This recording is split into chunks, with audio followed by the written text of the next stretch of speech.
Hi everyone, I have a disaster dress to show you today and some other bits and pieces that I've been making. Hi everyone, I'm Hales and welcome to my channel. Today I thought I'd give you an update on my dress that I've been battling with, which is a Cynthia Rowley dress for Simplicity Patterns, which is this one here, which is K1688.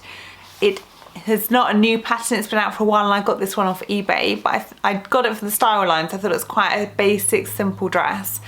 Not a big puffy skirt and not an A-line skirt, just a nice one which I thought would have, you know, a good amount of wearing ease in it, and it would show off the pattern if I have a pattern fabric. Now I picked up a duvet cover from the charity shop for £3 and I just love the pattern. I've had people mention on my Instagram that they really like the pattern as well, and oh, I feel really let down by this pattern so much. I just cut the bodice pattern pieces, I overlap because there's a band, there's like a top contrast band and then the main bodice piece. So I overlapped those bits where the seam allowances were just to make it into one piece. So I guess you'd probably call it, I don't know if you call it the yoke, but I think it is just down as a contrast band. It's not a great fit when you put the two together. The pieces don't fully line up, so you do have to sort of crumple it a bit just so it then is, because that bit, the bit at the top, is wider than the other bit, so it's not great. But I thought, you know, I'll stick it, I'll make it the same size, I'll squash the tissue paper a bit down because it's on like a curve and it will be fine. So I always do like a toile, whatever you like to call it. I always do one of those anyway, especially if it's something fitted, just to be on the safe side and just to double check. So I did, and the darts were really odd. So it has side bust darts and then it has waist darts as well. So it's 2 waist darts and obviously the 2 bust darts. And where the bust dart finished and where that one finished, I ended up with like a pool of fabric, like a pocket of, I don't know, it just wasn't pinching out all the excess. So I unpicked it, I then redid it. Long story short, I have made about 4 bodice toils for this by moving the darts around, making them bigger, making them smaller, you name it, I've done it to this bodice. In the end, I thought, you know what, I'm just gonna see what other bodice pieces for other patterns that I've got which have been that kind of style, and see how I get on with that.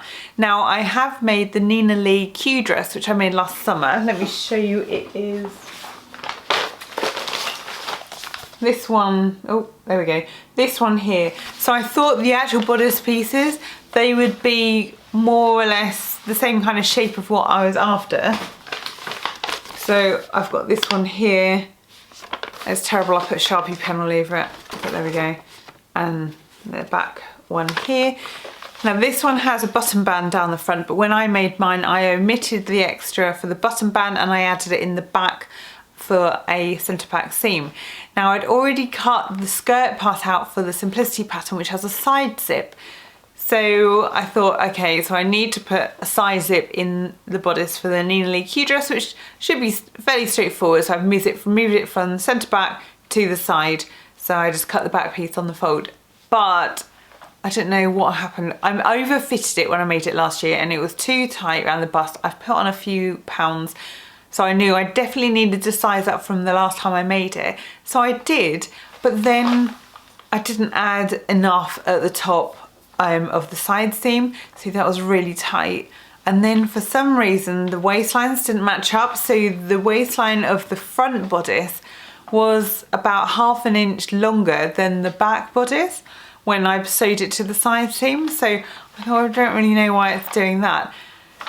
Now, so the skirt bit I thought was great, I thought that was a good fit, and I just needed to worry about the bodice. I am now going to try my dress on and you'll see what I'm talking about. Okay, so do you see what I mean about the pattern fabric? It's a really nice colour and I don't think it looks like a duvet cover at all. But look closely and you'll see, oh, I don't know if it will show it now. Right, the back is doing all kind of weird things. So it has 2 back darts in the skirt bit here, which of course don't line up with the bodice because it's a different bodice. And there's all this sort of excess in between, like there. It's kind of like baggy, it doesn't, it's hard to see on camera probably, but it's kind of like puffs out. It does something really odd. I mean, it's not too tight, I don't think, on the actual bodice, but the main issue is that back bit. And then, I don't know if you can clearly, I've only basted the zip in, that the waistband comes around here, but then it goes up. So this is where the waistband is, or the bottom of the front bodice is, and then this is where the back one is. It's like, whoop, it's gone really strange. And then if I step back, I might be camouflaged in this, but the skirt then has a really weird, oh look, hang on, if I stand in front of something grey, down here, it's really hard to know if you can see this, but it like lumps out. So I thought, well, that's fine, I can easily take that bit in there, and it would be a nice, from a distance, it looks like it would be ideal. When you look close, like that bit higher than that bit, and then the excess, the weird skirt bit. This is, that's it, I'm done with this. Oh, I have only literally just pinned in the straps as well, but I'm sick of it. In this, I'm afraid to say it's going, either I'm going to cut it up for something else, or it's going in the bag for the recycling bin down at the dump. Because I've had it, and I'm really disappointed because that's some really nice fabric as well, which I've had for ages, which has a bit of stretch to it. And the reason why I bought this pattern was for this fabric that I have. I've had this fabric, which is a stretch cotton, but it's almost like a trouser weight, so it's quite thick. But I thought, so it stretches, I thought, yes, perfect. I've got 2 meters of this, and the pattern I use doesn't use 2 meters. So if you have any suggestions for a nice dress which would be good for this, which doesn't have a flared skirt and doesn't have lots of bits which would interfere with the pattern, so I think Princess Seema is probably out because of the weird pattern matching, but I just want a simple summer dress that will showcase off this pattern, and it isn't a complete disaster with, although I think I mastered like the bust starts because all the weird excess has gone from there. There's excess at the back on the skirt, and I'm done. So that is my sewing fail, and I've had enough. So that's it, I'm done. And now I feel that I've owned it, I've owned my failure, and I think it was a failure on behalf of the pattern rather than my failure. So I'm quite happy to move on and get on with something else. I've made 2 things this week, or at the weekend rather. One was another t-shirt for my daughter, which is this free pattern, the Rowan tee, which I downloaded. And it was in some pineapple fabric, which she picked out from the local fabric shop. And I lengthened it to when I did one with the blue like leopard print, which I showed in my June makes, I think it was. But she said it was a little bit short, so I lengthened it by a couple of inches, and now she's really happy with it. So I think that that is going to be a go-to pattern, and even extend it out to maybe make her a nightie out of it as well. She loves it. She said it's the best t-shirt ever. Oh, it's so nice. She's so cute saying things like that, because at some point she's no way going to want mum-made clothes, so I'm making the most of it while I can. Now I've picked up 2 Burda patterns. I had an email that Burda patterns had 40% off, and I think that is right through until mid-August, I think. Now I know Burda patterns are notorious for bad instructions. I've only actually tried one Burda pattern before. I will link in the cards my failure with that one. But I thought I would just try it because a couple of people have said that they are really good for trouser patterns. Now if I know more or less how the trousers are put together, then I thought I shouldn't be able to go too far wrong. I'm not relying on their instructions, it's really just the pattern pieces. So I'll say in my previous video, one of my past videos where I tried the pants fitting kit, the legs were just way too wide. So I thought I'd try this one, which is actually from their, I don't know, it's called shorts section, but it's, it doesn't, I don't think it says here. Oh, I can't see it on there. But in the catalogue, the section it was from was, I guess like it was petite range, but it didn't say petite, they called it something else. So I assume that, let me just show you again. Oh, I'll show you the line drawing. So it's just a basic trouser pattern with a side zip, there's a couple of darts there.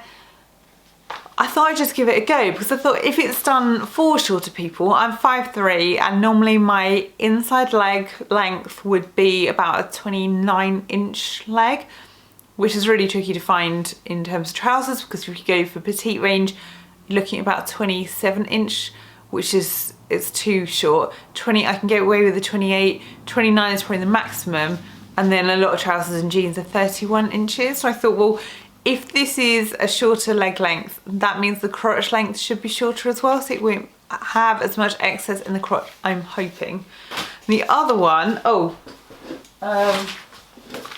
that is Burda 7, is that focusing? Probably not. 7058.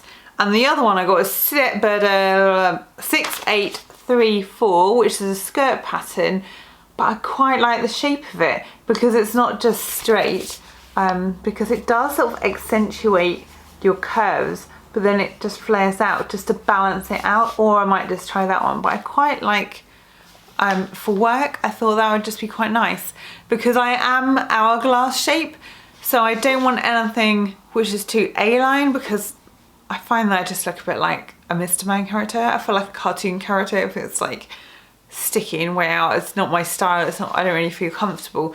If it's a straight up and down pencil skirt, sometimes there's no room to move unless you've got a good stretch in your fabric. It's like it looks fine, but then you can't sit, or you feel like it's gonna rip open or something.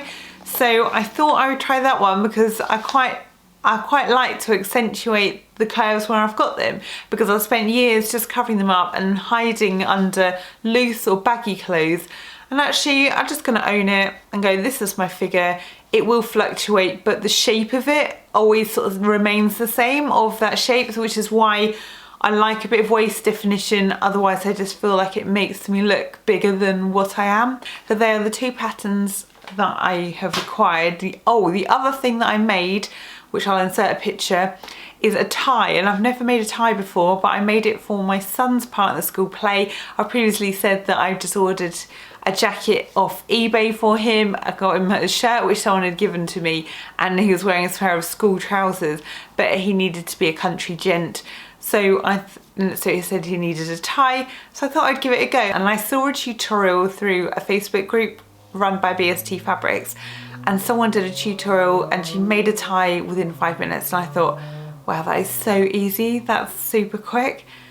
But it wasn't that. I cut it on the bias, and she said you can cut it on the straight of grain, you don't need to cut it on the bias, but I did because of the length of the pattern piece. I couldn't fit it on. I got 1 meter of fabric out of the remnant bin and it wouldn't fit on, so I did have to cut it on the bias. And when I came to turn it inside out, on the thin bit, so you've got like, obviously it then goes into one piece, so that middle bit there, it just twisted. So the skinny end, it ended up I mean, you can't tell from the outside, but from underneath there's a bit of like where the fabric's kind of like twisted and caught. I've tried to squish it out with the iron just to flatten it out. So from the outside it looks really good. I'm really impressed, but I think I need to practice a bit more on that. I will put the details down below because it was a free pattern, but I'll put the link down if I can find it in the description box. So if you want to check that out for the free pattern, it's a PDF, but it's super quick. And somebody gave me a tip recently about sticking PDFs together by using glue stick and just stick around those edges, and it's a lot better than using sellotape. And with the glue stick, it doesn't just peel off. I mean, eventually over time, I guess the glue will perhaps dry out and it won't come apart, but it was so much quicker. They are my makes and my disasters for this week. I have more plans to make things, but I will share them in another video so I don't keep you too long. Thank you for watching. If you've enjoyed it, please subscribe if you haven't done already, or give it the thumbs up, and I will see you again in my next video soon.